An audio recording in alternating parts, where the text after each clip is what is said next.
Olá, bom dia, boa tarde, boa noite, não sei o momento que você me vê. Meu nome é Leonardo, estamos começando mais um comentário político. Como eu vim falando no Insta, nós vamos falar hoje sobre o que foi o primeiro turno, nas eleições do primeiro turno. Vou apresentar um pouco dos números, vou falar crescimentos, avanços, desavanços, digamos assim, e uma pequena perspectiva aí para o segundo turno. Falo pequena porque a gente tem aí um tempinho para ir trabalhando essa questão do segundo turno. Eu vou tentar me virar aqui, né? Hoje eu estou de técnico de mesa, eu estou falando, estou transmitindo, estou fazendo tudo de tudo um pouco, mas vai dar certo. Se escutarem um barulho aí, normal, tá bom? Estou em casa e a gente está se virando, né? Como eu brinquei da outra vez, meu gabinete do ódio funciona na força do ódio, porque por hora é o que temos hoje para oferecer, tá? Deixa eu mudar aqui minha telinha. Vou começar, antes de apresentar os números fatiados primeiro. Então nós tivemos aí a eleição presidencial, onde eu vou focar, tá bom? Indo para o segundo turno com o Lula, né, o nosso ex-presidiário aí com 48% e o Bolsonaro com 43%. Fato ou não, né, embora nós temos alguns números estranhos, tá?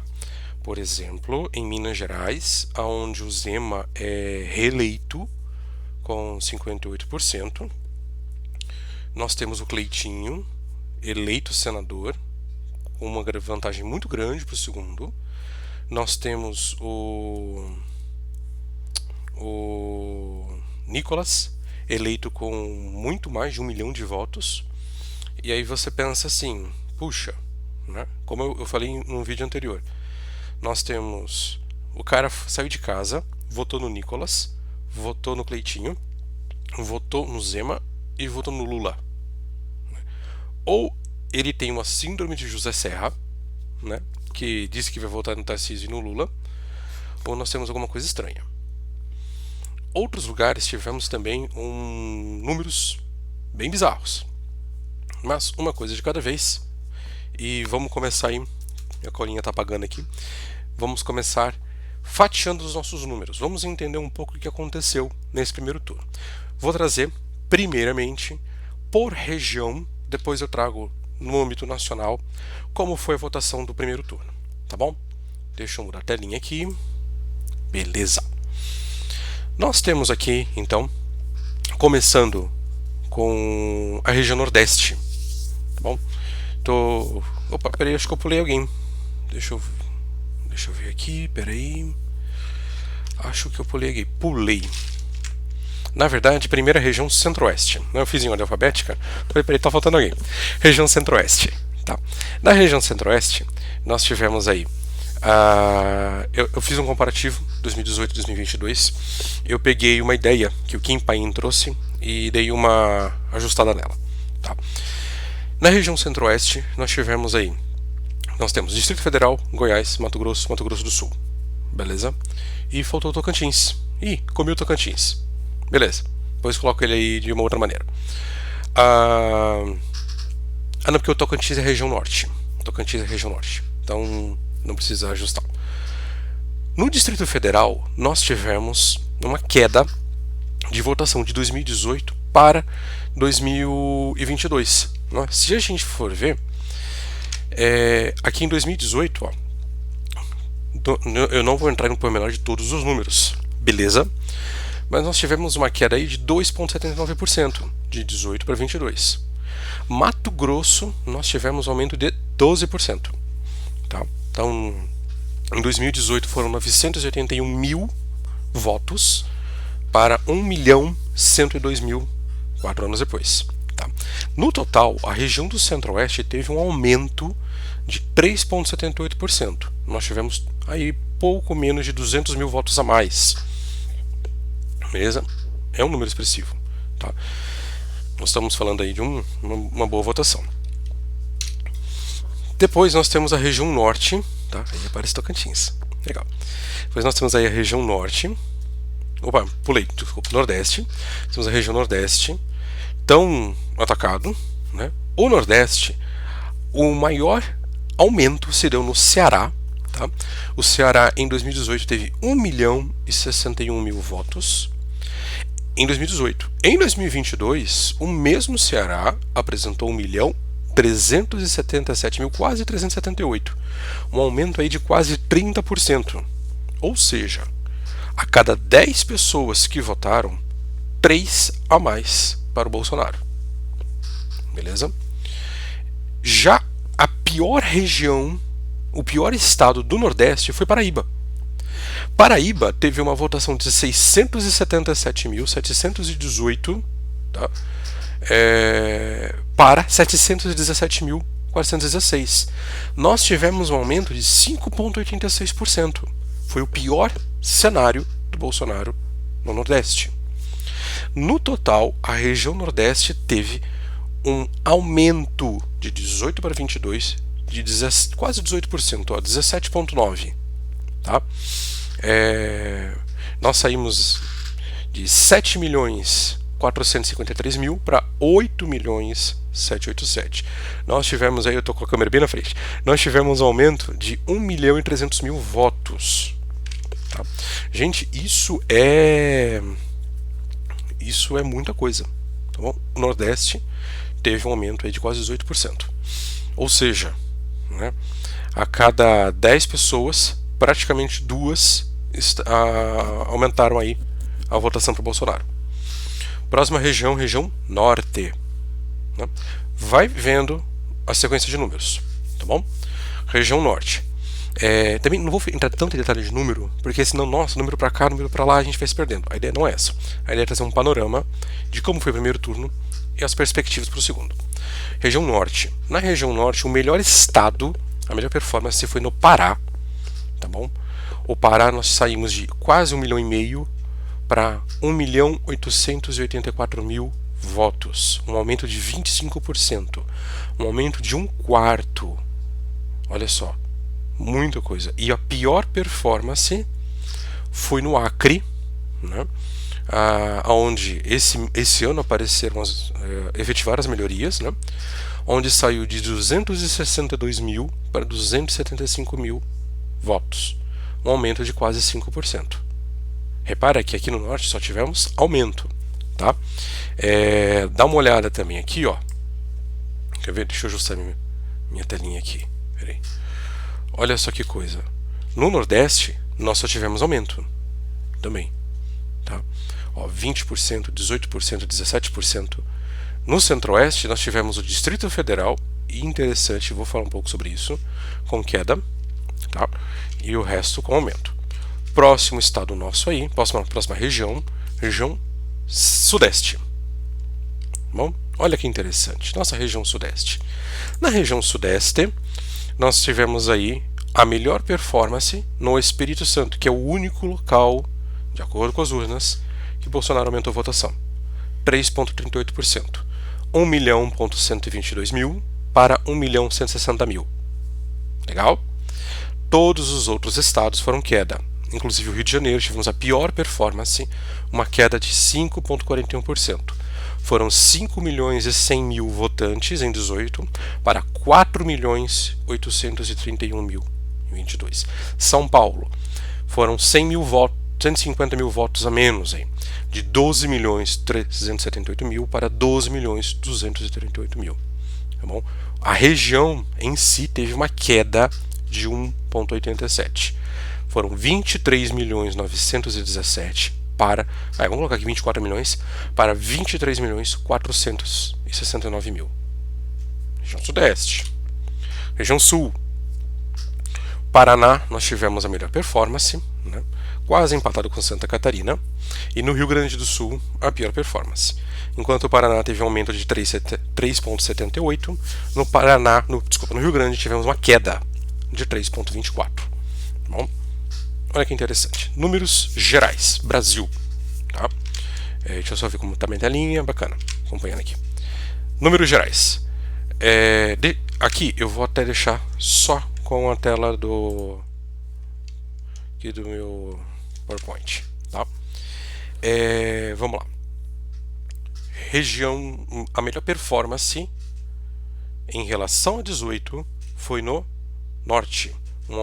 Desculpa, no nordeste. Pintei errado. No nordeste. Um aumento de 17,90%. Beleza? Saímos de 7 milhões e meio de votos para 8 milhões 787. Tá bom? Seguido pela região norte, com um aumento de 16%. E o pior local foi o sudeste, onde teve queda. A única região do Brasil que teve queda de votação de 18 para 22 foi o sudeste. Legal? No total, né, o Bonoro aí, ele salta de 49 milhões 163 mil votos para 50 milhões 952 mil votos no primeiro turno. Beleza?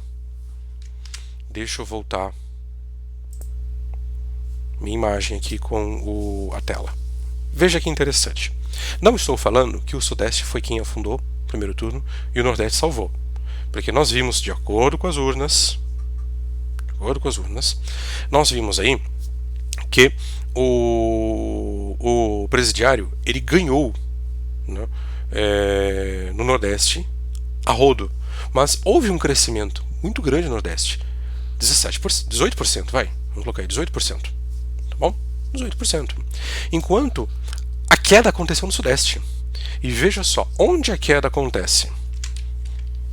A queda acontece Rio de Janeiro, São Paulo. Né? E São Paulo, aonde teoricamente o ganho seria muito maior. Por quê? Primeiro ponto, foram os estados onde tivemos uma rigidez no Fica em Casa. Foram estados onde, digamos, apareceram os grandes traidores. Foram os estados onde tivemos os maiores embates populacionais. Tá? Algumas cidades do Rio de Janeiro, não vou citar aqui para não falar groselha, algumas cidades do Rio tivemos um lockdown ferrenho, né? Até com alternância de CPF, de pessoas que poderiam ir para a rua. Em São Paulo, nós tivemos lojas soldadas, né? E isso trouxe um impacto negativo. Estou considerando que o resultado da urna é o resultado da urna. Tá bom? Não vamos entrar em outros méritos. Teve manipulação? Difícil falar que não teve. Muito difícil. Pelos números, é óbvio que teve. Mas vamos por partes. Então veja só. Se São Paulo ao menos mantivesse, nessa região sudeste, ao menos mantivesse a mesma votação, né, nós teríamos aqui 500 mil a mais. Diminuiria aí para 4 milhões e meio. Se Rio de Janeiro mantivesse a mesma, nós já teríamos aí, todo mundo tivesse empatado, a gente teria uma performance melhor. Veja que interessante, né? O Distrito Federal, o outro lugar que caiu bastante. Hoje, né, quando eu estou fazendo a gravação, né, estou gravando aqui quarta noite, né, para poder subir na quinta, nós tivemos aí o apoio do Ibanez, no governador reeleito no Distrito Federal, com imenso apoio. Né? Aonde nós temos aí, o que nós temos no Distrito Federal? Muito apoio da esquerda. Né? Então agora está havendo uma renovação no Distrito Federal. Então nós vemos aí também uma queda. Beleza? Então veja só, quando a gente começa a falar, puxa, o Nordeste afundou o Brasil. Porque o nordestino só sabe votar no Lula. Vamos por partes, calma. Vamos por partes. Vamos entender o que está acontecendo no cenário de cada lugar. Nós tivemos ferrenha oposição na região Nordeste. Várias obras foram maquiadas pelos governos estaduais. Como assim? Obras do governo federal foram trocadas placas para o governo estadual. É uma população realmente com menos acessibilidade. Tá bom? E até um outro levantamento, onde tem o maior analfabetismo, é onde o ex-presidiário conseguiu uma votação. Né? Também temos que levar em conta a esquerda gourmet, né? Onde nós temos aí também uma grande massa de endinheirados, há também uma grande massa de votos para o ex-presidiário. né, é a bendita esquerda gourmet. Tá bom? Beleza? Então eu achei muito interessante esses números, porque a princípio a gente olha assim e fala, nossa, porque realmente o Nordeste isso, porque se não fosse o Sudeste, mas o próprio Sudeste foi onde teve a queda. O Sudeste é onde apresentou a queda. E se apresentou a queda, temos capacidade de crescer, temos capacidade de conseguir votos nesse lugar. Tá bom? Deixa eu ver aqui minha colinha aqui para ver o próximo ponto. Falando um pouco das pesquisas, eu trouxe algumas imagens, né? Trouxe imagens aqui para a gente poder verificar. Tá? Vou colocar na tela só da imagem para a gente poder focar melhor. Veja só, né? Trazendo IPEC. Quem é IPEC? Vou fazer um outro comentário depois sobre IPEC, né? Nosso antigo Ibope. Se você não ouviu falar em Ibope esse período, é porque o Ibope ele agora é trans. Ele é o IPEC. Né?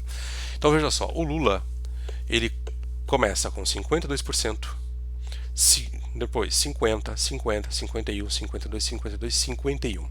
1º de outubro, o Molusco aparece com 51% das intenções de voto. Tá bom?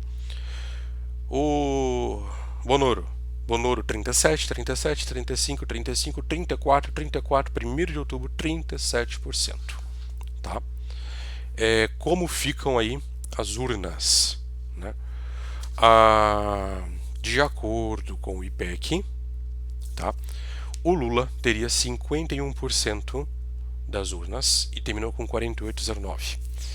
O Bolsonaro teria 37, termina com 43,5. Tá? Veja só. Enquanto a diferença de pesquisa da IPEC e do Datafolha seriam de 14%, a diferença real foi de 4,59.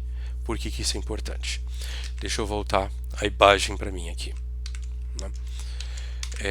Cadê aqui? Aqui. Eu estou me ajustando aqui.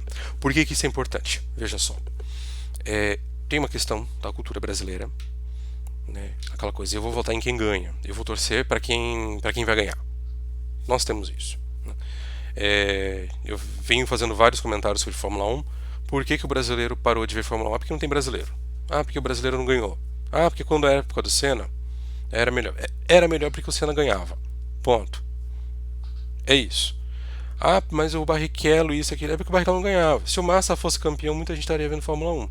Mas não foi. Isso acontece no Brasil. Se você vê, eu vou votar na Tebet. Puxa, mas a Tebet está com 4%. Então eu vou votar no Lula, que ele vai ganhar. Eu não vou jogar fora meu voto. Eu não vou sair de casa para votar em alguém que vai perder. Entende? Normalmente, normalmente esse pensamento brasileiro, e muitos brasileiros, impulsionados por esse pensamento, exercem assim seu voto. Outro exemplo, João Dória. Né? O nosso, pela graça de Deus, ex-governador, não se candidatou à corrida presidencial porque, de acordo com as pesquisas, ele não teria quórum, ele não teria votação. Ele não seria expressivo. Né? A bem da verdade, acredito que realmente não seria. Mas, de acordo com as pesquisas, ele não teria. Então, como as pesquisas disseram que ele não teria votação, não entrou no pleito. De acordo com as pesquisas, terminaria no primeiro turno para Lula. Para que eu vou votar no Bolsonaro? Para que eu vou votar no Ciro? Para que eu vou votar no Padre? Para que eu vou votar na Vera Lúcia, né, candidata do PSTU? Para quê? Porque eles vão perder. Para que eu vou votar? Então, veja só como a pesquisa ela pode manipular o voto. Você fala assim, cara, ou então então nem vou votar. Já que o Bolsonaro não vai ganhar, nem vou votar. Já que, de acordo com a pesquisa, considerando brancos e nulos, o Lula fica em primeiro, então eu nem vou votar. Entende? Entende o poder de uma pesquisa? Entende a capacidade que uma pesquisa tem para fazer na cabeça do eleitor indeciso, do eleitor gelatina, do eleitor jujuba aí? Entende? Isso é muito sério. Beleza? Deixa eu voltar aqui a tela completa. Então, voltando aqui a nossa diferença, deixa eu pegar o slide propriamente dito. Opa, lugar errado, cadê aqui? Minha telinha está aqui. Veja só, né? IPESP, Lula 49, Bolsonaro 35. Quest, Lula 49, Bolsonaro 38. Aí, Paraná Pesquisas, Lula 47, Bolsonaro 40. Foi a que chegou mais próximo aí. Tá? 7,10% foi a que mais chegou próximo. De acordo com a margem de erro, Paraná Pesquisas foi a que mais se aproximou. Se a gente colocar aí 2 pontos percentuais, o Lula está dentro da margem, o Bolsonaro ficou 1,5 fora. Mas ainda assim ficou próximo. Veja a diferença. Né? Até a Atlas Intel, Lula 50,30, Bolsonaro 41,10. Né? Então, dentro da margem, está dentro. 2% está dentro. Lula ficaria fora aí por 18, por 21%, enquanto o Bolsonaro estaria dentro da margem. Olha a seriedade que é uma pesquisa. Olha a seriedade que é você inventar números. E aí aparece uma justificativa, não vou falar nem de quinta série, de berçário, que foi uma digitação errada. Ah, gente, aí é brincar com coisa séria, né? Olha só, próxima telinha aí, ó. BGC liquidez, tá? O ponto alto do Lula no IPEC, 51%. Ponto alto do Bolsonaro, 51% na Brasmarket. Né? Ponto alto do Ciro na IPESP, 8%. Na IPESP e na. Deixa eu pegar minha cola aqui mais fácil. Na FSB. Ponto alto da Tebet, 7% na Futura. Né? E se a gente for ver, o Ciro, não me recordo agora de cabeça, mas ficou ali entre 4% e 6%, né? E a Tebet ficou aí acho que com 7% mesmo. Então, pra gente ver o tamanho. Minto. Não, pra gente ver o tamanho do rombo, o tamanho do problema. Tá bom? Ó. Ah, não, é isso mesmo, ó. Falei errado, falei besteira. Simone termina com 4,16 e o Ciro com 3. Tá? Eu vi tanto número, porque tem um lugar que realmente a Simone termina com 7, tem um lugar que o Ciro termina com próximo disso, o Ciro, o único lugar que ele ganha é no Ceará, né, que ele ganha da Tebet. Então veja só, o Lula termina aí com 48,43, o Bolsonaro 43,2. Né? Então nós temos aí 5 milhões alguma coisa aí de diferença de votos. Tá? Aqui na Agência Brasil nós tivemos então 472.075 urnas encerradas. Gente, olha quanta urna, olha quanta gente para votar. Legal?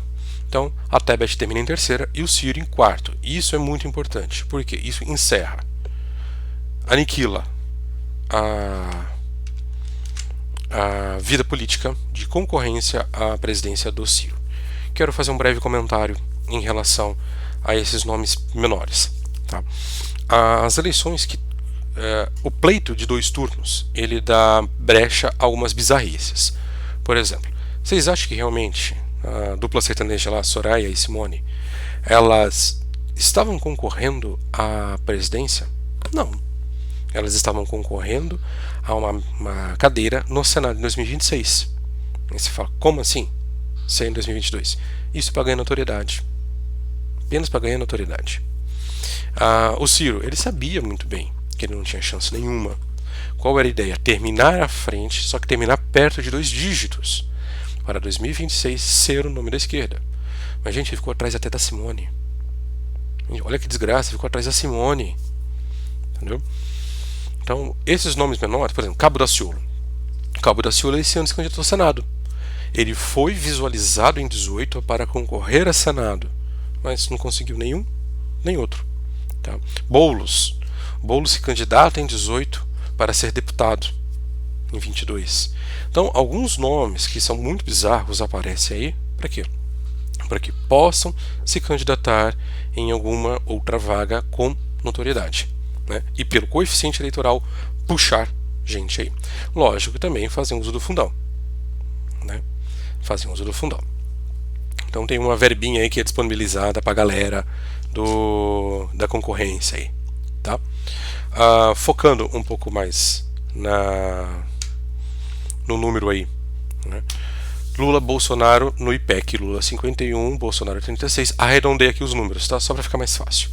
Então o resultado final 48% para o Lula, 43% para o Bolsonaro.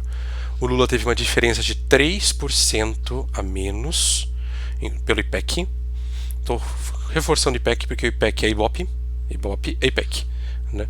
E o Bolsonaro de 6%. Gente, 6% é muita coisa. É coisa pra caramba. Tá bom? Se meus números não estiverem errados, né, de cabeça aqui fazendo, 6% a gente está falando de 6 milhões de votos. Qual foi a diferença entre Bolsonaro e Lula? Quase 6. Foi 5 e lá vai pedrada. Olha a diferença. Olha o problema de uma pesquisa. Então, cuidado aí com as vossas pesquisas. Tá bom? Alguns números bizarros em relação ao que apareceu nas urnas. Tá? Trago o caso aqui de Minas Gerais. Tá bom? Lula vai para o segundo turno, tá bom? Com 48, isso em Minas, 48,29%. Ele teve 5.802.000 votos. Tá? Bolsonaro 43,6%. Beleza? Então 5.239.000. Veja só, o Calil, que era o candidato do Lula, ele teve 3.800.000 votos. Beleza? O Zema teve 6 milhões. Todo mundo que votou no Zema vota no Bolsonaro? Não. Mas eu acho muito difícil alguém que votou no Zema votar no Lula. Agora, por exemplo, quem vota no Bolsonaro vai votar nos candidatos que o Bolsonaro falar. Quem vota no Lula vai votar nos candidatos que o Lula falar. O Calil era candidato do Lula. Tudo bem, tem muita gente que simplesmente coloca 13 em tudo. Né? O número do Calil era 55. Tudo bem. Né? Acontece isso. Mas veja só, 2 milhões de pessoas votaram apenas 13 e não votaram 55. 2 milhões de pessoas num estado, não num país, num estado. É muito estranho. Carlos Viana, do PL, o partido do Bolsonaro, teve 783.000 votos. Vamos arredondar um pouquinho para baixo. 780.000. Pega esses 780.000 e imputa no valor de Jair Bolsonaro. Ele iria para 6 milhões e 100. Já seriam aqui quase 1 milhão. Olha a diferença no resultado final. Tá? Aonde estão... Né? Vamos pensar que todo mundo que votou no Bolsonaro votou no Zema.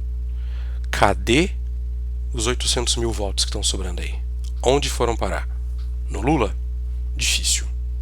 Difícil. Continuando aqui em Minas, tá? Cleitinho. Cleitinho foi o senador que o Bolsonaro investiu, tá? 4.200.000. Peraí, nem todo mundo que votou no Cleitinho votou no Bolsonaro. Vamos partir do pressuposto, tá? Beleza. Aqui eu tenho Marcelo Aro, 2 milhões de votos, PP, que faz parte da base aliada. Tudo bem, até aí tudo bem. Agora, o Alexandre Silveira, que era o candidato do Lula ao Senado, 3.600.000. Ó, o Calil, 3.800.000. Os números batem, mas o número não bate com o Lula. Bom, beleza até aqui? Teve adulteração? Tudo indica que sim. O que a gente vai fazer? Sentar e chorar? Não. Vamos levantar, que temos um segundo turno pela frente. E olha que coisa importante. Vou gastar um pouco de tempo aqui falando sobre Câmara e Senado. E olha que coisa importante. Essa aqui é a nova disposição da Câmara. Tá? O PL, ele começa 2018 com 33 cadeiras e esse ano inicia com 76. Por quê? Porque muitos que estavam no PSL... Cadê o PSL? Devo ter passado e perdi ele. Tudo bem. Muitos que estavam no PSL foram pro PL. Tá bom? Foram pro PL. Então, esse ganho, não apenas o PL parte de 76, como vai para 99. Aumentou 23 cadeiras. Tá bom? A segunda maior cadeira é a do PT, com 68. Aumentou 12 cadeiras. Mas veja, ó, ele sai de 56, inicia 2022 com 56 e termina com 68. aumentou 12 cadeiras. Gente, de 68 para 99, nós estamos falando de 31 cadeiras. Tá? União Brasil, tá? União, um partido novo agora, né? Então ele 59 cadeiras. PP da base aliada 47. PSD 42. MDB 42. Nunca o MDB teve tão poucos, tá? Assim, em relação na proporcional, tá? Republicanos 41. PDT 17. Ó, nós vemos o PDT vem de uma queda 28, 19, 17. Deixa eu ver se aqui ainda tá mostrando o que eu tô falando. Tá. PSB em queda. PSDB foi um lixo. Começa com 29 cadeiras em 18 e vai iniciar 22 com 13 cadeiras. Tá acabando o PSDB. Podemos, né? Teve uma oscilação aí, 12 cadeiras. PSOL, oscilação 12 cadeiras, tá bom? Então nós temos aqui algumas diferenças. O Patriotas começa com 5. Deixa eu pegar minha outra cola aqui mais fácil. Peraí. Começa com 5 e vai terminar com. Cadê Patriotas? Com 4. Tá? Novo. O Novo, quando a novidade foi embora, descobriram que o Novo era mais o mesmo. De 8 cadeiras termina com 3. Tá bom? Rede Sustentabilidade. De uma cadeira vai para 2. Tá? E o PTB, de 10 cadeiras, cai para 1 cadeira. Tá bom? O PTB foi um dos partidos que mais perdeu aí, né? Ele já inicia esse ano apenas com 3. Por que isso é importante? Olha isso aqui, olha para você ver. Olha para você ver. O que nós temos aqui? Tá? Resumindo, nós temos 513 cadeiras na Câmara. Tá? A maior porcentagem, 19%, ficou para o PL.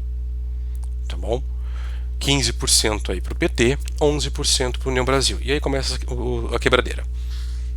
E olha que coisa importante. Aqui do lado, base, cadeiras, percentual de cadeira. Pró-Bolsonaro, que seria a chapa, PL, PP, Republicanos, 36%. 187 cadeiras. A minoria, para conseguir se fechar como minoria, precisa de 171 cadeiras. Veja só. Para um impeachment ser aprovado, você precisa de 342 votos. Né? Se você quer se defender, você precisa de 172 votos para não deixar o impeachment passar. A base do Bolsonaro tem 187. Só a base. Sem precisar dialogar. Coloquei ele como terceira via, né, mas seria o Centrão. Sem precisar dialogar com o Centrão. Se vier um pedido de impeachment ao Bolsonaro no segundo mandato, ele não precisa se preocupar. Né? Por quê?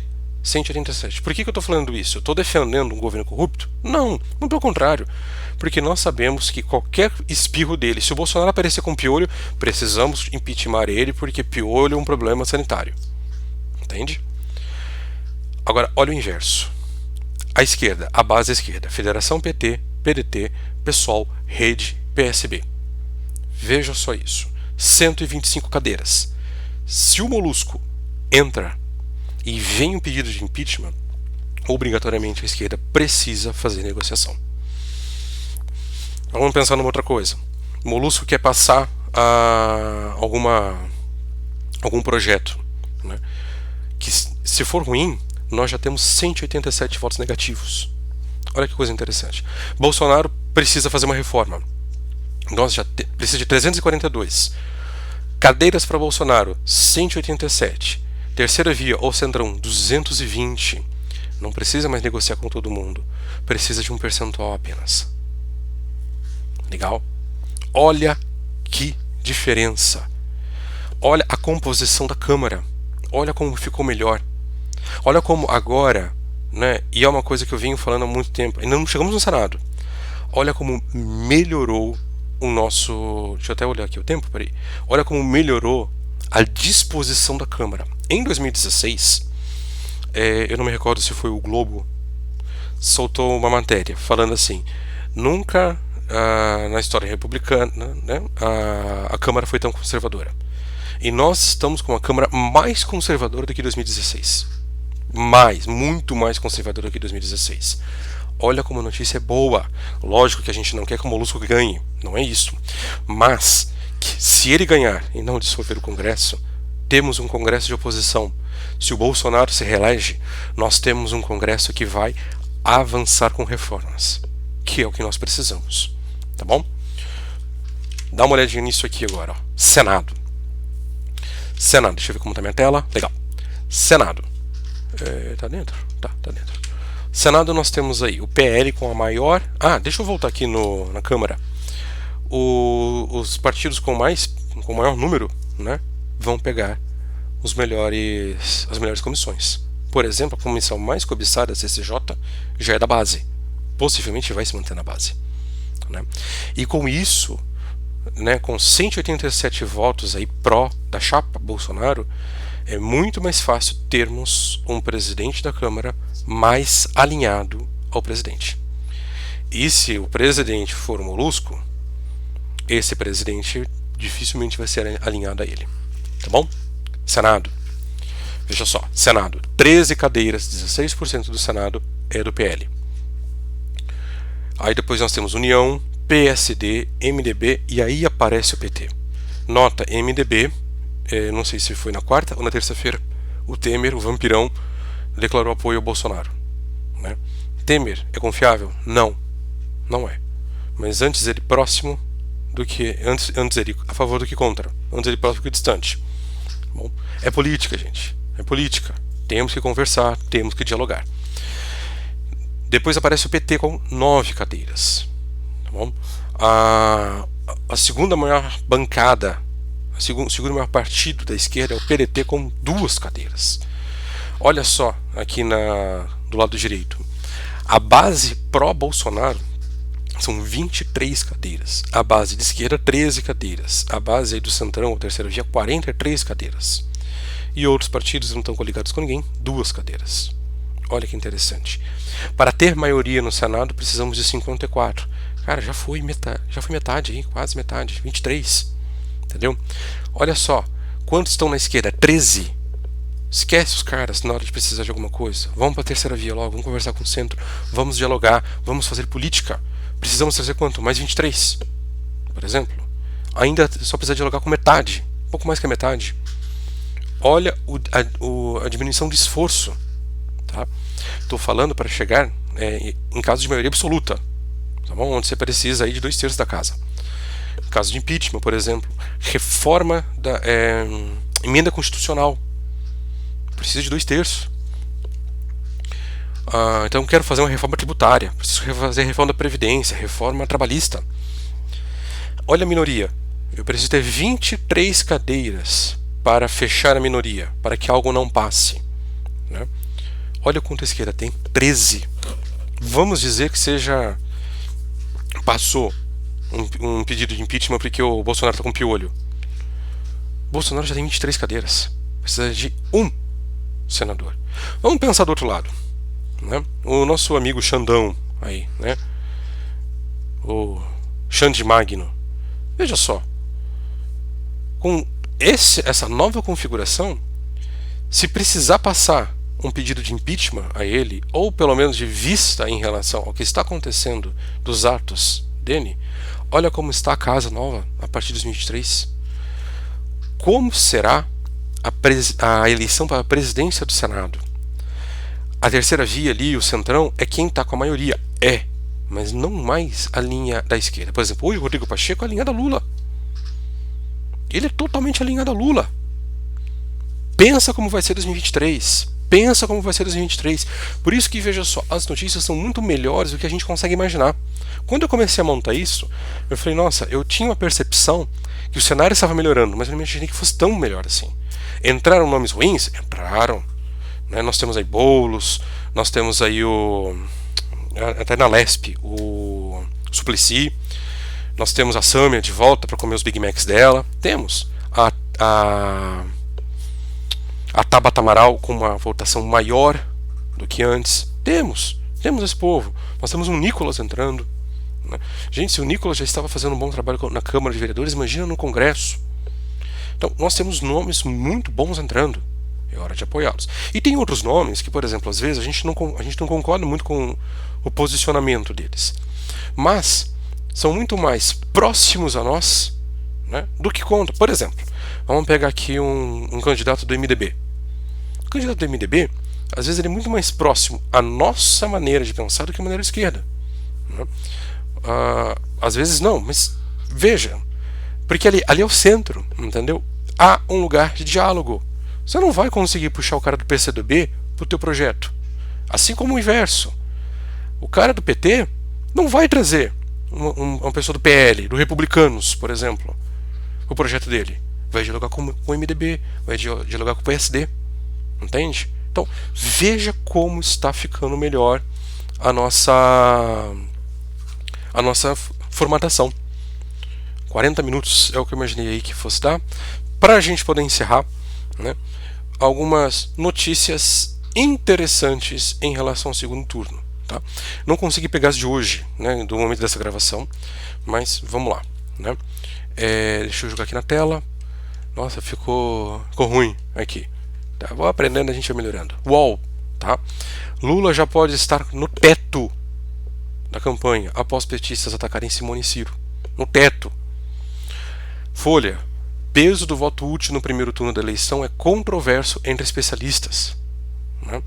Veja só, o Lula hoje, ele pode ser que não ganhe tantos votos. É mais fácil o Lula ganhar 1 milhão de votos, tá? 1 milhão de votos, e o Bolsonaro ficar com o resto, do que o inverso. Né?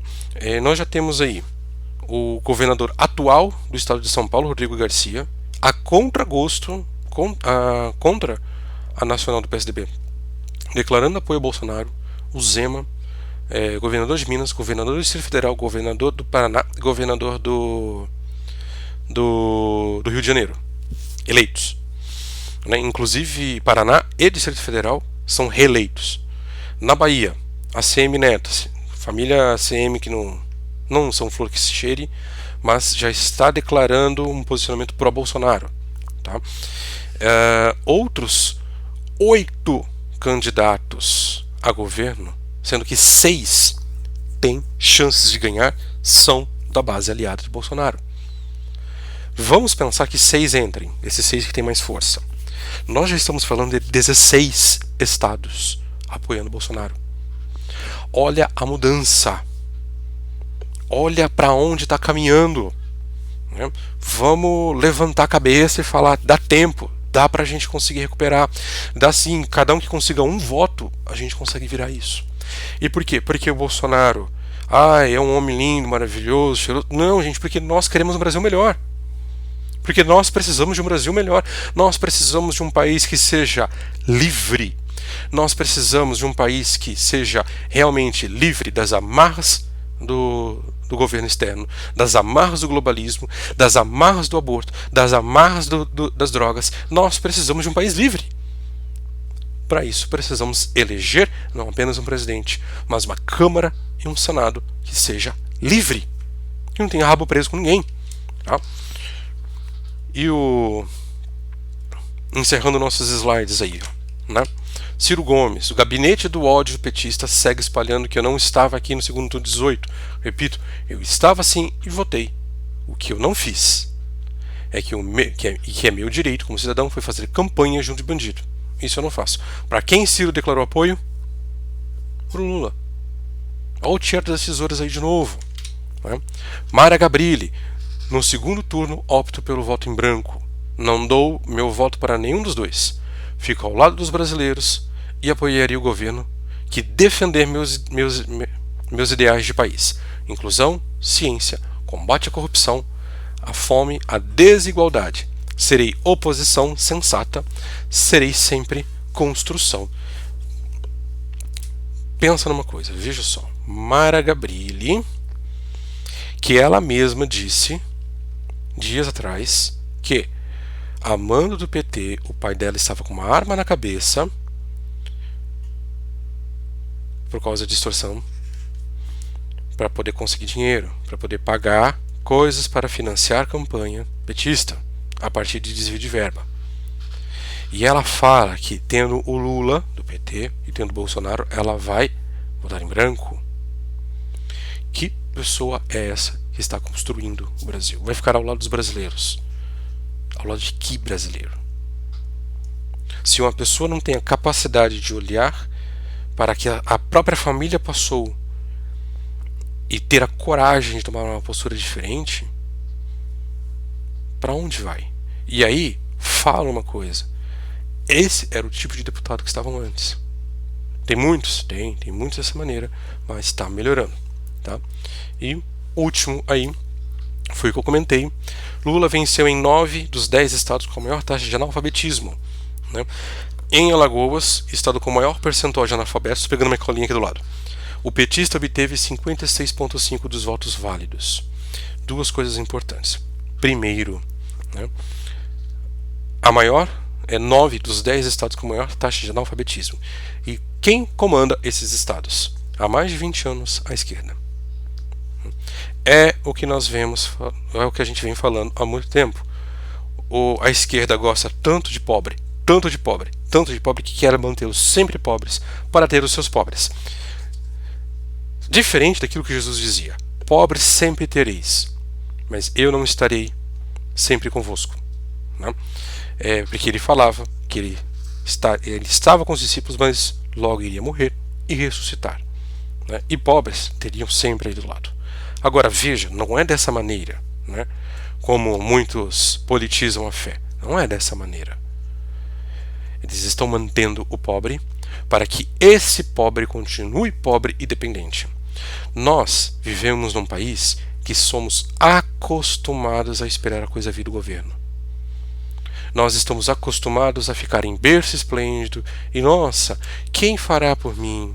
Nossa, o que o governo poderá fazer? O que o governo isso, o que o governo aquilo? Filho, se você não tirar o bumbum aí da cadeira e levantar, ninguém vai fazer por você.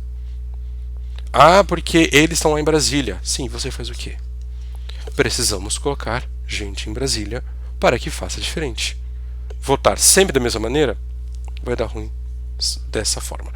E o outro ponto que eu ia comentar é o seguinte: então, o primeiro que foi do analfabetismo, né, e o segundo, dos votos válidos. 31 milhões de pessoas não votaram. 31 milhões. E o que a grande mídia vem falando? A eleição do Lula praticamente chegou no teto.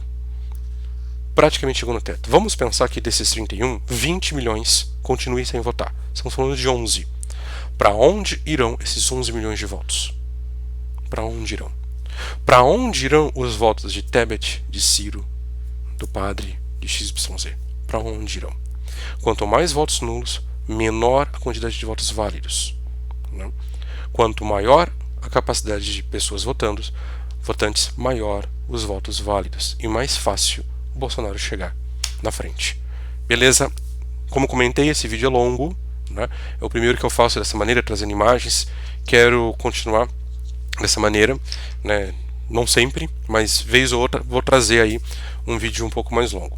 A ideia é aí pelo menos uma vez por semana trazer alguma coisa. Então curta, deixa seu like aí, né? Compartilha, isso ajuda muito. Isso vai ajudar a gente a pensar mais, refletir mais. Falamos hoje de política para que possamos falar de Jesus. Falamos hoje de política para que possamos falar no nosso trabalho. Falamos hoje de política para que possamos ser um país livre. Venezuela era o melhor e maior país financeiramente da América do Sul.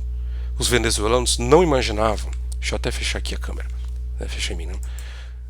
Os venezuelanos não imaginavam que Maduro, que Chávez faria o que fez.